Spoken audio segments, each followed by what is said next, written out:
Hello friends, welcome to shake and eat classes. അപ്പോൾ നമ്മൾ chemical ബോണ്ടിങ്ങിന്റെ മറ്റൊരു എപ്പിസോഡിലേക്ക് കടന്നിരിക്കുകയാണ്. കഴിഞ്ഞതെല്ലാം നിങ്ങളെല്ലാം നന്നായിട്ട് പഠിച്ചെന്ന് വിശ്വസിക്കുന്നു. അപ്പോൾ നമുക്ക് VSEPR തിയറി എല്ലാം നമ്മൾ പറഞ്ഞില്ല, അത് വെച്ചിട്ട് മോളിക്യൂൾസിന്റെ ഷേപ്പ് കാണുന്നത് നമ്മൾ പഠിച്ചു, എല്ലാം പഠിച്ചപ്പോൾ നിങ്ങൾ കൂടുതൽ എക്സാംസ് ഒക്കെ ചെയ്തെന്ന് വിശ്വസിക്കുന്നു. അപ്പോൾ നമുക്ക് അടുത്തൊരു ടോപ്പിക്കിലേക്ക് കടക്കാം അല്ലെ. നമ്മൾ കടക്കുന്നത് ഇനി VBT ആണ്, വാലൻസ് ബോണ്ട് തിയറി. ഓക്കെ, ഇത് കൊണ്ടുവന്നത് ഹിറ്റ്ലർ ആൻഡ് ലണ്ടൻ ആണ്, പിന്നെ മോഡിഫൈ ചെയ്തത് പോളിംഗ് ആണ്. അപ്പൊ നമ്മൾ VBT വെച്ചിട്ട് എന്താണ്, VBTന്റെ പർപ്പസ് എന്താണ്, VBT വെച്ചിട്ട് കോവാലന്റ് ബോണ്ട് എങ്ങനെ ഫോം ചെയ്യുന്നത്, ഓവർലാപ്പിംഗ് ഓഫ് അറ്റോമിക് ഓർബിറ്റൽസ് ആണ്. അതായത് ഓപ്പോസിറ്റ് സ്പിൻ നമുക്കറിയാം, എന്ത് ഇലക്ട്രോൺസ് ഓപ്പോസിറ്റ് സ്പിൻ ആയിരിക്കണം. നമുക്കറിയാം സ്ട്രക്ചർ ഓഫ് അറ്റത്തിൽ നമ്മൾ ക്വാണ്ടം മെക്കാനിക്സ് ഒക്കെ പഠിച്ച സമയത്ത് പഠിച്ചതാണ്. ഓക്കെ, അങ്ങനെ ഓപ്പോസിറ്റ് സ്പിന്നിൽ ഇലക്ട്രോൺസിന്റെ അറ്റോമിക് ഓർബിറ്റൽസിന്റെ ഓവർലാപ്പിംഗ് കൊണ്ടാണ് കോവാലന്റ് ബോണ്ട് ഫോം ചെയ്യുന്നതാണ് VBT പ്രകാരം പറയുന്നത്.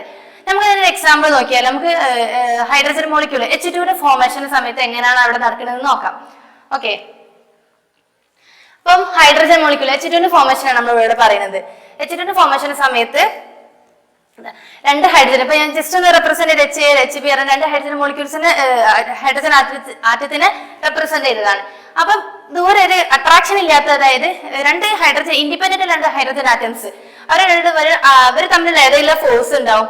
ഈ ഹൈഡ്രജൻ ഒരു ന്യൂക്ലിയസ് ഉണ്ട്, ഈ ഹൈഡ്രജൻ ഒരു ന്യൂക്ലിയസ് ഇല്ലേ. ഓക്കെ, അപ്പൊ ന്യൂക്ലിയസിന് ചാർജ് നമുക്കറിയാം പോസിറ്റീവ് എന്നുള്ള കാര്യം. അപ്പൊ നമുക്ക് ന്യൂക്ലിയസിന് എന്താ, അപ്പൊ അവർക്ക് തമ്മിൽ എന്ത് ഫോഴ്സ് ഉണ്ട്, രണ്ട് അട്രാക്റ്റീവ് ഫോഴ്സ്, രണ്ട് റിപ്പൾസീവ് ഫോഴ്സ് ഉണ്ടാവില്ലേ. അട്രാക്ഷൻ എന്ന് പറഞ്ഞാൽ നെഗറ്റീവും പോസിറ്റീവും തമ്മിൽ അട്രാക്ഷൻ ഉണ്ടാവും. നമുക്കറിയാം പോസിറ്റീവ് തമ്മിൽ റിപ്പൾഷനും നെഗറ്റീവ് തമ്മിൽ റിപ്പൾഷനും. അത് സെയിം ചാർജ് ആണെന്നുണ്ടെങ്കിൽ റിപ്പൾഷനും, ഓപ്പോസിറ്റ് ചാർജ് ആണെന്നുണ്ടെങ്കിൽ അട്രാക്ഷൻ ഉണ്ടാവും നമുക്കറിയാം. അപ്പൊ ഓക്കെ, അപ്പൊ ഇവിടുത്തെ കേസിലാണെന്നുണ്ടെങ്കിൽ ആരാണ്, ഒരു ഹൈഡ്രജൻ ആറ്റത്തിന്റെ ഇലക്ട്രോണും മറ്റൊരു ഹൈഡ്രജൻ ആറ്റത്തിന്റെ ഇലക്ട്രോണും രണ്ടാൾക്കും ഓരോന്നുള്ളത് നമുക്ക് അറിഞ്ഞൂടെ.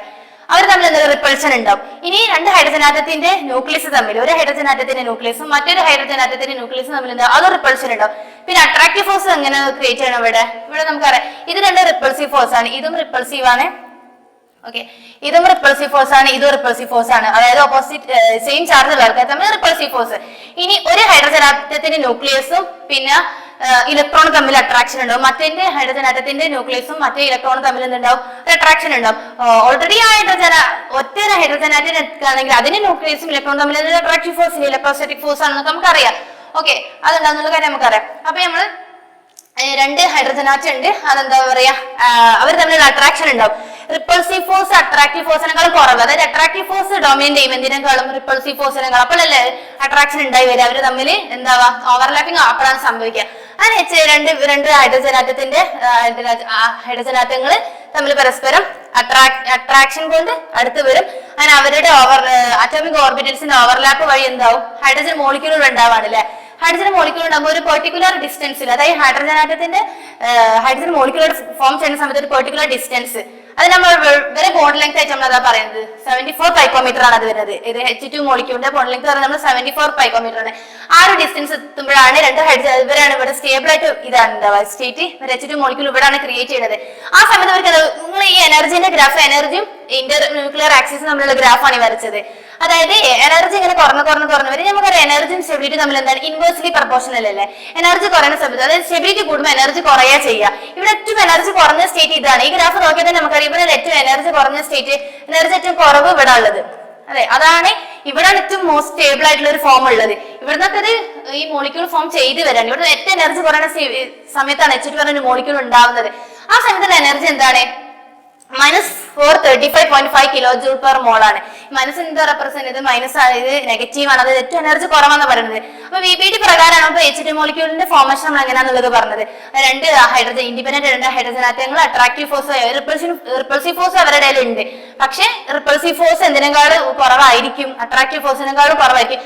ഇനി ഇവർ തമ്മിൽ അടുക്കാൻ വന്നാലോ, റിപ്പൾസീവ് ഫോഴ്സ് കൂടാനുള്ള ചാൻസ് ഇല്ലേ. അപ്പൊ ഇവര് സ്റ്റെബിലിറ്റി കുറയാനുള്ള ചാൻസ് ഉണ്ട്. പിന്നെ ഈ ഗ്രാഫ് ഉണ്ടല്ലോ, എനർജി കൂടുന്നതിലേക്കാണ് പോണത്. എനർജി ഇങ്ങനെ കൂടുതൽ കുറഞ്ഞിലേക്ക് വന്ന് പിന്നെ ഇങ്ങോട്ട് എനർജി കൂടുന്ന ഇതിലേക്കാണ് പോണത്. അപ്പൊ ഈ ഒരു സമയത്താണ് H2 പറഞ്ഞ മോളിക്യൂൾ ഫോം ചെയ്യുന്നത്. അത് അറ്റോമിക് ഓർബിറ്റൽസിന്റെ ഓവർലാപ്പിംഗ് വഴി, അത് ഓപ്പോസിറ്റ് സ്പിൻ ആയിരിക്കണം. അതൊരു ഇമ്പോർട്ടന്റ് ആണ്. ഓക്കെ, അങ്ങനെയാണ് നമുക്ക് VBT വെച്ചിട്ടാണ് H2 മോളിക്യൂൾസിന്റെ ഒരു ഫോർമേഷൻ നമ്മൾ പറഞ്ഞത്. ഇനി നമുക്ക് ഓവർലാപ്പിംഗ് അറ്റോമിക് ഓർബിറ്റൽസ് പറഞ്ഞാൽ അപ്പൊ ഏതൊക്കെ തരത്തിൽ ഓവർലാപ്പിംഗ് ഉണ്ടാവും. അറ്റോമിക് ഓർബിറ്റൽസിന്റെ ഓവർലാപ്പിംഗ് നമ്മൾ പറഞ്ഞു. ഏതൊക്കെ ടൈപ്പ് ഓർബിറ്റൽസ് ഓവർലാപ്പിംഗ് നിങ്ങൾക്ക് അറിയാം. നമുക്കറിയാം ബോണ്ട് ഏതെല്ലാം നമ്മൾ പഠിച്ചത്, സിഗ്മ ബോണ്ട്, പൈ ബോണ്ട് ഒക്കെ നമുക്കറിയാം. അതൊക്കെ ഓർബിറ്റൽസിന്റെ ഓവർലാപ്പിംഗ് കൊണ്ടാണ്. അപ്പൊ ഏതൊക്കെ ടൈപ്പ് ഓവർലാപ്പിംഗ് ഉണ്ട് നമുക്ക് നോക്കാം. എസ് ഓർബിറ്റലും പി ഓർബിറ്റലും തമ്മിലുള്ള ഓവർലാപ്പിംഗ് നടക്കുക അല്ലെ. ഒരു ആറ്റത്തിന് എസും മറ്റൊരു പി എന്നുള്ള ഓവർലാപ്പിംഗ് നടക്കുക. അതാണ് നമ്മളെ എസ് പി ഓവർലാപ്പിംഗ് എന്ന് പറയാം. ഇനി രണ്ട് പി ആയിക്കൂടെ, അപ്പൊ എന്താ അത് ഒരു പി പി ഓവർലാപ്പിംഗ്. പിന്നെ ഡി പി ബോണ്ട് നമുക്കറിയാം, പൈ ബോണ്ട് ഒക്കെ ക്രിയേറ്റ് ചെയ്യുമ്പോൾ ഡി പൈ പി പൈ എന്നറിയാം, പി പൈ ബോണ്ട് ഉണ്ടെന്ന് അറിയാം. അതൊക്കെ അറ്റോമിക് ഓർബിറ്റൽസിന്റെ ഓവർലാപ്പ് ആണ്. ഇതിന്റെ എക്സാമ്പിൾ പറഞ്ഞതാണ്. ഓക്കെ, ഇനി ഏതെല്ലാം ടൈപ്പ് ഓവർലാപ്പിംഗ് ഉണ്ട്? പോസിറ്റീവ് ഉണ്ട്, നെഗറ്റീവ് ഉണ്ട്, സീറോ ഓവർലാപ്പിംഗ് ഉണ്ട്. ഇതിൽ ഏത് ഓവർലാപ്പിംഗ് ആയിരിക്കും എഫക്റ്റീവ് ആയിട്ട് വരിക? നമുക്കറിയാം പോസിറ്റീവ് ഓവർലാപ്പിംഗ് മാത്രം ബോണ്ട് ഫോർമേഷന് വേണ്ടിയിട്ട് സഹായിക്കുന്നുള്ളൂ. നെഗറ്റീവ് സീറോ ഒന്നുമില്ല, സീറോ ഒരു ബോണ്ട് തന്നെ അവിടെ ക്രിയേറ്റ് ചെയ്യുന്നില്ല. നമുക്കറിയാം സിഗ്മ ബോണ്ട് പൈ ബോണ്ട് ഒക്കെ ഏതിന്റെ ബേസിലുള്ളതാണ്? പോസിറ്റീവ് ഓവർലാപ്പിംഗ് കൊണ്ട് മാത്രമാണ് സിഗ്മ ബോണ്ട് പൈ ബോണ്ട് ഒക്കെ ഉണ്ടാവുന്നത്. അങ്ങനെ പോസിറ്റീവ് ഓവർലാപ്പിംഗ് പറഞ്ഞാൽ എന്താണ്? അതിന് ഹെഡ് ഓൺ ഓവർലാപ്പിംഗ് എന്ന് പറയുന്നുണ്ട്. പോസിറ്റീവ് ഓവർലാപ്പിംഗ് പറഞ്ഞാൽ സെയിം പ്ലെയിൻ, അതായത് പോസിറ്റീവും നെഗറ്റീവ് ഇങ്ങനെയുള്ള ഒരു ഓവർലാപ്പിംഗ് ആണ്. ഇത് സൈഡ് വൈസ് ആണ്, ഇത് നേരെയുള്ള ഓവർലാപ്പിംഗ് ആണ്. ഓക്കെ, ഇതാണ് പോസിറ്റീവ് ഓവർലാപ്പിംഗ് എന്ന് പറയാം. ഓർബിറ്റൽസ് ആണ് എന്തായിരിക്കും? സെയിം പ്ലെയിൻ ആയിരിക്കണം. ഓർബിറ്റൽസ് സെയിം പ്ലെയിൻ ആയിരിക്കണം. ഓക്കെ, ഇനി നോക്കിയാൽ നെഗറ്റീവ് ഓവർലാപ്പിംഗ് പറഞ്ഞാൽ എന്താ? Negative overlapping not in same plane ആണ്. അത് സെയിം പ്ലെയിൻ, അതായത് നോക്കാം പോസിറ്റീവ് നെഗറ്റീവും തമ്മിലാണ് ഇവിടെ ഓവർലാപ്പിംഗ് നടക്കുന്നത്. അപ്പൊ എന്താണ് അത്? Negative overlapping. ഇനി സീറോ ഓവർലാപ്പിംഗ് നോക്കാം. സീറോ ഓവർലാപ്പിംഗ് പറഞ്ഞാൽ എന്താണ്? അവിടെ ബോണ്ട് ഫോർമേഷൻ തീരെ ചാൻസ് ഇല്ല. സീറോ ഇവിടെ നോഡിലാണ് ഇവിടെ കിടക്കുന്നത്, അതായത് എസ് ഇങ്ങനെയും പിന്നെ ഇത് ഇങ്ങനെയാവുമ്പോ എന്താണ്? അവിടെ സീറോ ഓവർലാപ്പിംഗ് ആണ് നടക്കുന്നത്. ഇതിന്റെ കേസിൽ പി എക്സും പി വൈയും പി എക്സും പി സെഡും തമ്മിൽ എന്താ? ഒരു കാര്യം മ്യൂച്വലി പെർപെൻഡിക്കുലർ ഓർബിറ്റൽസ് ആണ് ആര്? P X P Y P Z എന്ന് പറഞ്ഞത്. അപ്പൊ നമുക്കറിയാം പൈ ബോണ്ട് ക്രിയേറ്റ് ചെയ്യാൻ നമുക്കറിയാം പി എക്സും തമ്മിലാണ് പൈ ബോണ്ട്, അല്ലെങ്കിൽ പി വൈയും തമ്മിലാണ് പൈ ബോണ്ട്. നമ്മൾ ഒരിക്കലും പി എക്സും പി വൈയും നമുക്ക് പൈ ബോണ്ട് എന്ന് പറയാൻ പറ്റും. ഇനി അവിടെ സീറോ ഓവർലാപ്പിംഗ്, കാരണം അവർ മ്യൂച്വലി പെർപെൻഡിക്കുലർ നോഡിന്റെ അവിടെയാണ് അവരെന്ത് ഓവർലാപ്പിംഗ് നടക്കുക. അപ്പൊ സീറോ ഓവർലാപ്പിംഗിലേക്കാണ് നടക്കുക. അവിടെ ഒരു ബോണ്ട് ഫോർമേഷൻ ഒരു ചാൻസേ ഇല്ല. അപ്പൊ നമുക്ക് ഒരു കാര്യം നമ്മൾ മനസ്സിലാക്കണം, പോസിറ്റീവ് ഓവർലാപ്പിംഗ് കൊണ്ട് മാത്രമേ എന്തുണ്ടാവുള്ളൂ? ബോണ്ട് ഫോർമേഷൻ നടക്കുകയുള്ളൂ എന്നുള്ള കാര്യം. ഓക്കെ, നമ്മളപ്പോ പറഞ്ഞത് ബോണ്ട് ഫോർമേഷനും ഓർബിറ്റൽസിന്റെ ഓവർലാപ്പിംഗും ആണ്. ഇനി നമുക്ക് ഓർബിറ്റൽസ് ഓവർലാപ്പ് ചെയ്യും ഇതിനൊക്കെ എന്താ? ഇതിനൊക്കെ നമ്മൾ എന്തെങ്കിലും പറയില്ലേ അപ്ലിക്കേഷൻ ആയിട്ട് പറയുന്നത്? നമ്മൾ ഹൈബ്രിഡൈസേഷനിലേക്ക് വരാം. ഹൈബ്രിഡൈസേഷൻ വന്ന കൺസെപ്റ്റ് നമ്മൾ നേരത്തെ VSEPR തിയറി പറഞ്ഞപ്പോ ഹൈബ്രിഡൈസേഷൻ പറഞ്ഞില്ല. ഹൈബ്രിഡൈസേഷൻ കാണാൻ ഇക്വേഷൻ പറഞ്ഞേ അല്ല പറഞ്ഞാൽ നമ്മൾ ഹൈബ്രിഡൈസേഷൻ കാണുന്ന മെത്തേഡ് പറഞ്ഞില്ലേ. ഓക്കെ, അപ്പൊ ഹൈബ്രിഡൈസേഷൻ എന്ന് പറഞ്ഞാൽ എന്താണ്?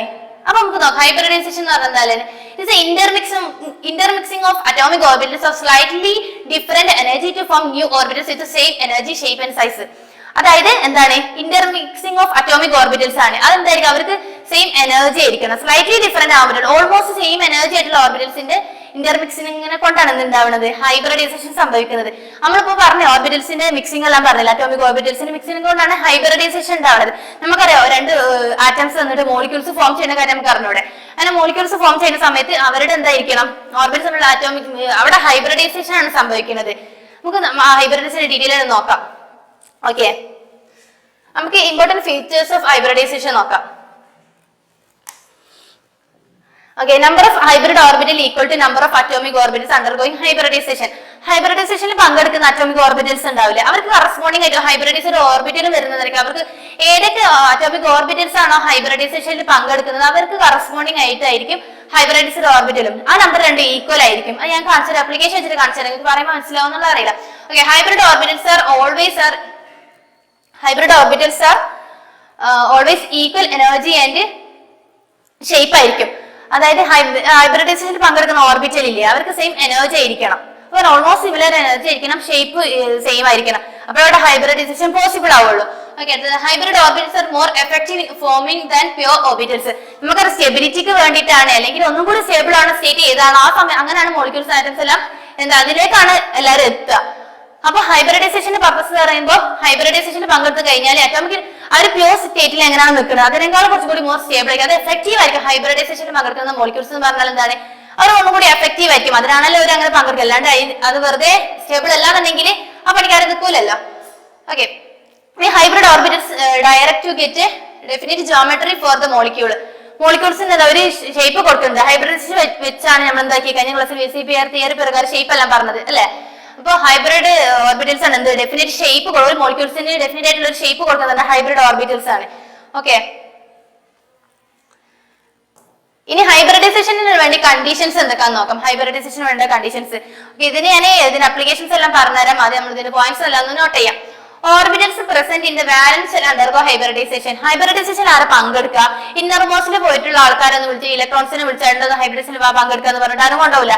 അതിന് ആ ആറ്റത്തിന്റെ വാലൻസ് ഷെല്ലിലെ ആരൊക്കെയാണ് ഉള്ളത് അവിടെയുള്ള ഇലക്ട്രോൺസ് ആണ് ഹൈബ്രിഡൈസേഷൻ, അതായത് ആ ഓർബിറ്റൽസ് ആണ് ഹൈബ്രിഡൈസേഷനിൽ പങ്കെടുക്കുക. കാരണം ഈ വാലൻസ് ഷെല്ലിൽ ഇലക്ട്രോൺ ആണ് പിന്നെ പെയറിങ്ങിനെല്ലാം നിൽക്കുന്നത്. അപ്പൊ വാലൻസ് ഷെല്ലിൽ ഓർബിറ്റൽസിനാണ് ഹൈബ്രിഡൈസേഷന് വേണ്ടിയിട്ട് പങ്കെടുക്കുക. ഓക്കെ, പിന്നെ ഓൾമോസ്റ്റ് ഈക്വൽ എനർജി എന്നുള്ള കാര്യം നമ്മൾ പറഞ്ഞു. ഹൈബ്രിഡ് ഓർബിറ്റൽസിന് എന്തായിരിക്കും? ഓൾമോസ്റ്റ് ഈക്വൽ എനർജി ആയിരിക്കും എന്നുള്ള കാര്യം പറഞ്ഞു. പിന്നെ ഹൈബ്രിഡൈസേഷന്റെ സമയത്ത് ഇലക്ട്രോണിന്റെ എക്സൈറ്റേഷൻ നടക്കുന്നുണ്ട്. അത് നെസസറി അല്ല എന്നാ പറയുന്നത്. കാരണം അത് എന്തായാലും നടക്കണം നിർബന്ധമില്ല. നമ്മൾ കാണാനിലേക്ക് ഓൾമോസ്റ്റ് എല്ലാത്തിലും എന്തുണ്ടായിരിക്കും? ഇലക്ട്രോൺസ് ജമ്പ് ചെയ്യുന്നുണ്ടായിരിക്കും മറ്റൊരു ഓർബിറ്റല്. ഞാൻ പറഞ്ഞല്ലോ, പറയുമ്പോഴേ അത് മനസ്സിലാവുള്ളൂ. ഓക്കെ, പക്ഷെ പ്രൊമോഷൻ എന്താ പറയാ, ഒരു നിർബന്ധിതമായിട്ടുള്ള സംഭവം ഒന്നല്ല. അപ്പൊ നമുക്ക് NH3 മോളിക്യൂൾസിന്റെ കേസിലെല്ലാം എടുക്കാം. ഞാൻ നിങ്ങൾക്ക് കാണിച്ചു തരാം. ഹൈബ്രിഡൈസേഷനിലേക്ക് വരാം. ഓക്കെ, നമുക്ക് ഏതൊക്കെ ഹൈബ്രിഡൈസേഷൻ കഴിഞ്ഞ ക്ലാസ് നമ്മൾ പഠിച്ച് SP പറഞ്ഞു, SP2, SP3 അങ്ങനെ നമ്മൾ ഹൈബ്രിഡൈസേഷൻ പറഞ്ഞില്ലേ, ആ വെച്ചിട്ട് നമ്മൾ ഷേപ്പും പറഞ്ഞില്ലേ. ഓക്കെ, ഇനിയിപ്പോ നമുക്ക് SP ഹൈബ്രിഡൈസേഷൻ പറയാം. ഓക്കെ, PeCl2 പറഞ്ഞ മോളിക്യൂളാണ് പറഞ്ഞത്. ബെറീലിയത്തിന്റെ ഓട്ടോമോസ്റ്റ് ഷെല്ലില്, അത് വാലൻസ് ഷെല്ലിൽ എത്ര ഇലക്ട്രോൺസ് ഉണ്ട്? 2 ഇലക്ട്രോൺസ് ഇല്ലേ? ഓക്കെ, 2 ഇലക്ട്രോൺസ് ഉണ്ട്. ആ 2 ഇലക്ട്രോൺസ് ഞാൻ പറഞ്ഞ എക്സൈറ്റേഷൻ ഓഫ് ഇലക്ട്രോൺസ് ഹൈബ്രിഡൈസേഷനിൽ സംഭവിക്കുന്നുണ്ട്. എക്സൈറ്റേഷൻ ഓഫ് ഇലക്ട്രോൺസ് എന്ന് പറഞ്ഞാൽ എന്താണ്? ഇവിടെ ബെറീലിയത്തിന്റെ കേസിൽ എന്താണ്? s ഓർബിറ്റ് 2 ഇലക്ട്രോൺസ് ഉണ്ട്. ഇനി p ഓർബിറ്റ് അവിടെ വാക്കന്റ് ആയിട്ട് കിടക്കുകയാണ്. ഇനി ഹൈബ്രിഡൈസേഷൻ നടന്നു കഴിഞ്ഞിട്ട് അൺപെയ്ഡ് ഇലക്ട്രോൺസ് ഉണ്ടാണെന്ന് പറഞ്ഞു. ഹൈബ്രിഡൈസേഷന്റെ സമയത്ത് അൺപെയ്ഡ് ഇലക്ട്രോൺസ് ഉണ്ടാണെന്ന് പറഞ്ഞില്ലേ. ഇപ്പൊ ബെറീലിയത്തിന്റെ കേസിൽ നോക്കി അൺപെയ്ഡ് ഇലക്ട്രോൺസ് ഇല്ല. ഇനി PeCl2 പറഞ്ഞ ഒരു മോളിക്യൂൾ ഫോം ചെയ്യുന്ന സമയത്ത് എന്താക്കിയോ? ക്ലോറിൻ ഇലക്ട്രോൺ ആയിട്ട് വരിക. അൺപെയ്ഡ് ആയിട്ട് ഇലക്ട്രോൺ ക്ലോറിന്റെ അടുത്തുണ്ട്. അത് വെക്കാൻ ബെറീലിയത്തിന് സ്ഥലം വേണ്ടേ? അത് വേണമെന്നുണ്ടെങ്കിൽ എന്തായിരിക്കണം? ബെറീലിയത്തിന്റെ കേസിൽ വേക്കന്റ് ആയിട്ടുള്ള ഒരു ഓർബിറ്റിൽ എന്തായാലും നിർബന്ധമായിട്ട് വേണം. പക്ഷെ ഇവിടുത്തെ കേസിൽ വേക്കന്റ് ആയിട്ടുള്ള ഓർബിറ്റിൽ പക്ഷെ അൺപെയ്ഡ് ആയിട്ട് ഇലക്ട്രോൺസ് ഇല്ലല്ലോ. അപ്പൊ അങ്ങനെ ക്ലോറിൻ വെക്കാം. അപ്പൊ ഇവിടെയാണ് എക്സൈറ്റേഷൻ ഓഫ് ഇലക്ട്രോൺസ്, ഇവിടെയാണ് അപ്ലിക്കബിൾ ആവുക. അപ്പൊ നോക്കാം, നമുക്ക് ബെറീലിയത്തിന്റെ കേസിൽ ഒരു ഇലക്ട്രോൺ എന്താ പറയാ ഇങ്ങോട്ട് ജമ്പ് ചെയ്യും, ഒരു ഇലക്ട്രോൺ ഇതാ ഇങ്ങോട്ട് ജമ്പ് ചെയ്യും. അപ്പൊ എന്തായി? അതിന് ഇത് Px Py Pz, ഇത് s ഓർബിറ്റലാണ്. അപ്പൊ ഓക്കെ, ഒരു ഇലക്ട്രോൺ ഇങ്ങോട്ട് ജമ്പ് ചെയ്ത് കഴിഞ്ഞാൽ എന്തായി?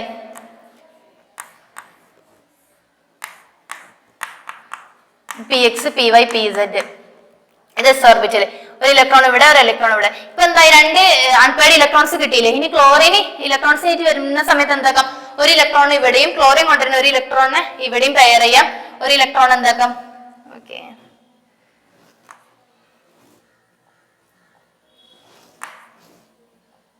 ക്ലോറിൻ കൊണ്ടുവരുന്ന ഒരു ഇലക്ട്രോൺ എന്താക്കാം? ഇവിടെ പെയർ ചെയ്തൂടെ? ഓപ്പോസിറ്റ് സ്പിന്നിലുള്ള ഇലക്ട്രോൺസ് ആണെന്ന് റെപ്രസെന്റ് ചെയ്തതാണ്. ഓക്കെ, അപ്പൊ ഇതാണ് SP ഹൈബ്രിഡൈസേഷൻ. അതായത് ഒരു s ഓർബിറ്റലും ഒരു p ഓർബിറ്റലും അല്ലേ ഇവിടെ പങ്കെടുത്തിട്ടുള്ളൂ. ഇവിടെ മറ്റു തന്നെ വേക്കന്റ് ആണ്. കാരണം അതിന്റെ ആവശ്യമില്ല. ഇവിടെ എക്സൈറ്റേഷൻ ഓഫ് ഇലക്ട്രോൺസ് ഈ കേസിൽ നടന്നിട്ടുണ്ട്. അപ്പൊ ഇങ്ങനെയാണ് SP ഓർബിറ്റൽ, അതായത് SP ഹൈബ്രിഡൈസേഷൻ ഇങ്ങനെയാണ് സംഭവിക്കുന്നത്. ഒരു എക്സാമ്പിൾ ഞാൻ PeCl2 പറഞ്ഞ മോളിക്യൂൾ ആക്കിയ ഒരു സ്ട്രക്ചർ നോക്കിയാൽ B പറഞ്ഞ മോളിക്യൂൾ എന്തായി? SP ഹൈബ്രിഡൈസ്ഡ് ഓർബിറ്റൽ ആണ്. ഇതിന് SP ഹൈബ്രിഡൈസ്ഡ് ഓർബിറ്റൽ എന്ന് പറയട്ടോ.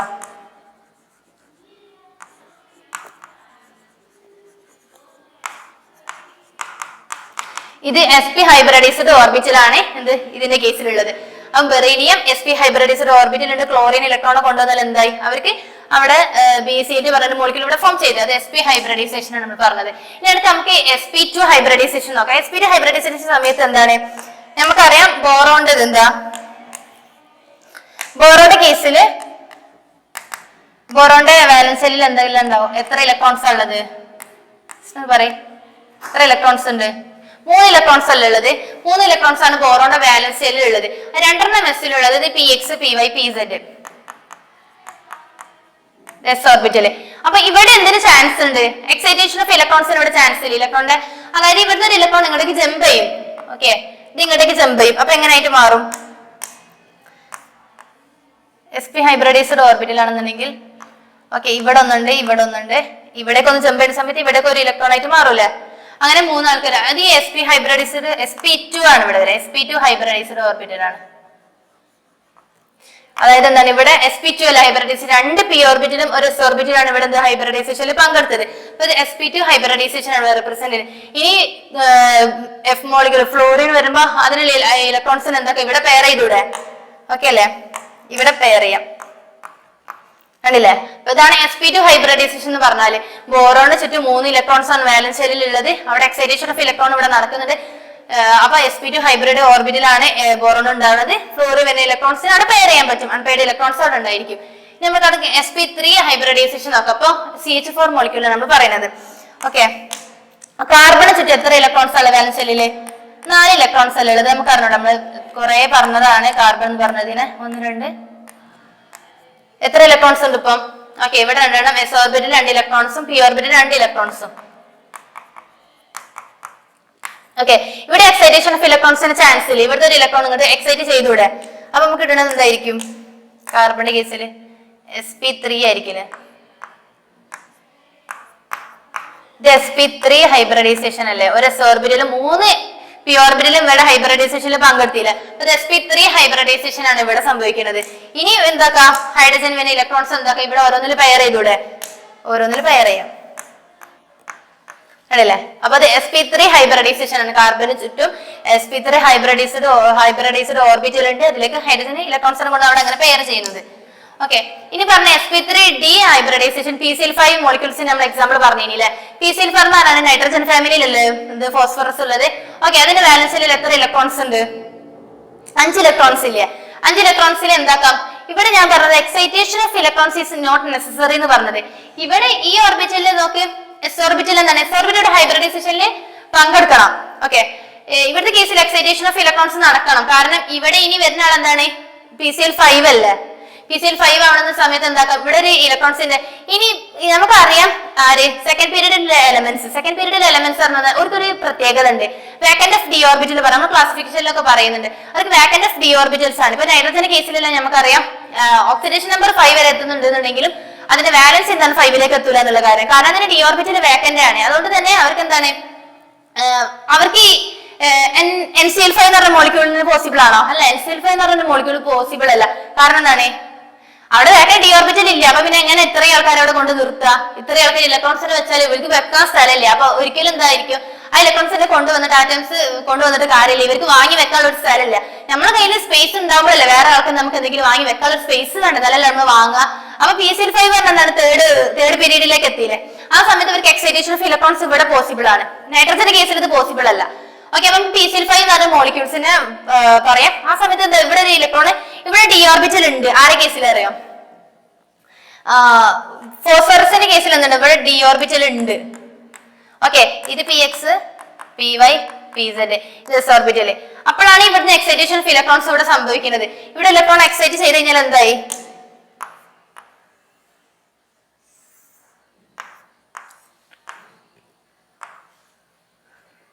ഓക്കെ, ഇനി എന്താവാ?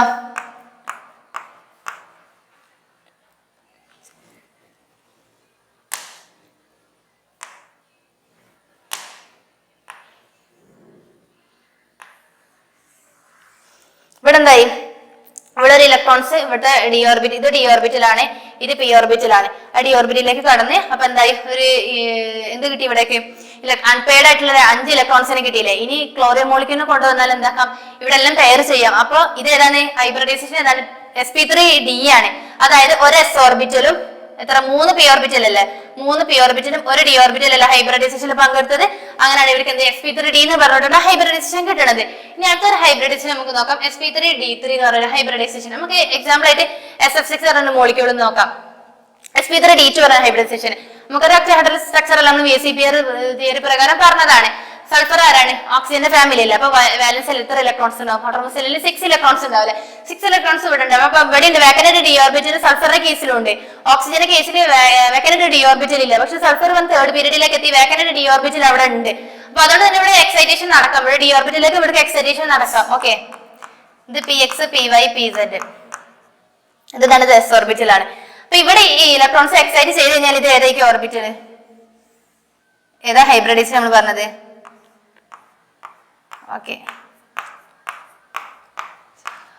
ഓക്കെ, എത്ര നമുക്ക് അൺപെയർഡ് ഇലക്ട്രോൺസിന് ഇവിടെ കിട്ടി? ഇവിടെ എക്സൈറ്റേഷൻ ഓഫ് ഇലക്ട്രോൺ ഇവിടെ പോസിബിൾ ആണ്. എത്ര അൺപെയർഡ് ഇലക്ട്രോൺസിനെ കിട്ടി? 6 ഇലക്ട്രോൺസിനെ കിട്ടിയില്ലേ? ഇനി SF6 മോളിക്യൂൾ ഫോം ചെയ്യുന്ന സമയത്ത് 6 അൺപെയർഡ് ഇലക്ട്രോൺസിന് കൊണ്ടാണ് ഫ്ലോറിന് വരുന്നത്. ആ സമയത്ത് ഇവർക്ക് എന്താ ഇലക്ട്രോൺസിനോട് വാങ്ങി വെക്കാം. അൺപെയർഡ് ഇലക്ട്രോൺസിനോട് വാങ്ങി വെച്ച് കഴിഞ്ഞാൽ ഇവർക്ക് പിന്നെ ഓപ്പോസിറ്റ് സ്പിൻ ആണെന്നെല്ലാം പറഞ്ഞില്ലേ? അപ്പൊ ഇതായിരുന്നു ഹൈബ്രിഡൈസേഷൻ sp3d2. നിങ്ങൾക്ക് നോക്കിയറിയാം, ഒരു S orbital, 3 P orbital, 2 D orbital. അപ്പൊ എന്താണ് sp3d2 ഹൈബ്രിഡൈസേഷൻ ആണ്. നമുക്ക് നെക്സ്റ്റ് നോക്കാം sp3d3 പറഞ്ഞ ഹൈബ്രിഡൈസേഷൻ നോക്കാം. IF7 ആണ് മോളിക്യൂൾ എക്സാമ്പിൾ ആയിട്ട് പറഞ്ഞത്. നമുക്കറിയാം ഹാലജൻസിന്റെ ഔട്ടർമോസ്റ്റ് സെല്ലിൽ എത്ര ഇലക്ട്രോൺസ് ഉണ്ട്? 7 ഇലക്ട്രോൺസ് ഇല്ലേ വാലൻസ് ഷെല്ലില്? അപ്പൊ ഇവിടെ എക്സൈറ്റേഷൻ ഓഫ് ഇലക്ട്രോൺസ് ഇവിടെ പോസിബിൾ ആണ്. ഇത് S orbital,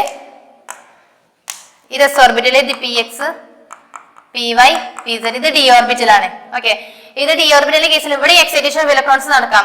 okay,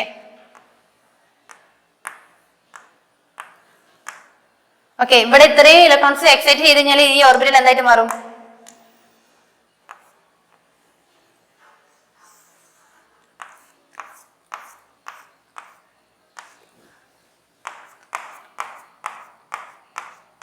okay, IF7 പറഞ്ഞ മോളിക്യൂൾ ഫോം ചെയ്യുന്ന സമയത്ത് ഓരോ ഇലക്ട്രോൺസ് ഇവിടെ നിന്ന് പെയർ ചെയ്യില്ലേ? ഓക്കെ, ഇങ്ങനെയാണ് sp3d3 പറഞ്ഞത് ഹൈബ്രിഡൈസേഷൻ ഇങ്ങനെയാണ് ഫോം ചെയ്യുന്നത്. അപ്പൊ നമ്മൾ എന്താ പറഞ്ഞുകൊണ്ട് വന്നത്? ഡിഫറെന്റ് ടൈപ്സ് ഓഫ് ഹൈബ്രിഡൈസേഷൻ പറഞ്ഞില്ലേ? അതൊക്കെ sp പറഞ്ഞ്, sp2 പറഞ്ഞ്, sp3 പറഞ്ഞ്, sp3d പറഞ്ഞ്, sp3d2 പറഞ്ഞ്, sp3d3 എന്ന് പറഞ്ഞ്. അതെല്ലാം എന്താണ്? അറ്റോമിക് ഓർബിറ്റൽസിന്റെ ഇന്റർമിക്സിംഗ് ആണ് ഹൈബ്രിഡൈസേഷൻ എന്ന് പറയുന്നത്. ഓക്കെ, ഹൈബ്രിഡൈസേഷൻ പങ്കെടുത്ത് കഴിഞ്ഞാൽ ഓർബിറ്റൽ എന്തായിരിക്കും? ഇവരേക്കും കൂടുതൽ സ്റ്റേബിൾ. കാരണം ഈ ഒരു മോളിക്യൂൾ ഫോം ചെയ്യുന്നത് സ്റ്റേബിൾ ആയതുകൊണ്ട് മാത്രമാണ് ഈ മോളിക്യൂൾ ഫോം ചെയ്യുന്നത്. സ്റ്റേബിൾ അല്ലാന്നുണ്ടെങ്കിൽ ഒരു മോളിക്യൂൾ ഒരിക്കലും എന്തായിരിക്കും? എക്സിസ്റ്റ് ചെയ്യൂല. അപ്പൊ ഇവരുടെ ഹൈബ്രിഡൈസേഷൻ അല്ലാണ് നമ്മൾ ഇന്നത്തെ ക്ലാസ്സിൽ പറഞ്ഞത്. അപ്പൊ ഇന്നത്തെ ക്ലാസ് എല്ലാവർക്കും മനസ്സിലായെന്ന് വിചാരിക്കുന്നു. ഇനി അടുത്ത ക്ലാസ്സിൽ നമുക്ക് വീണ്ടും കാണാം.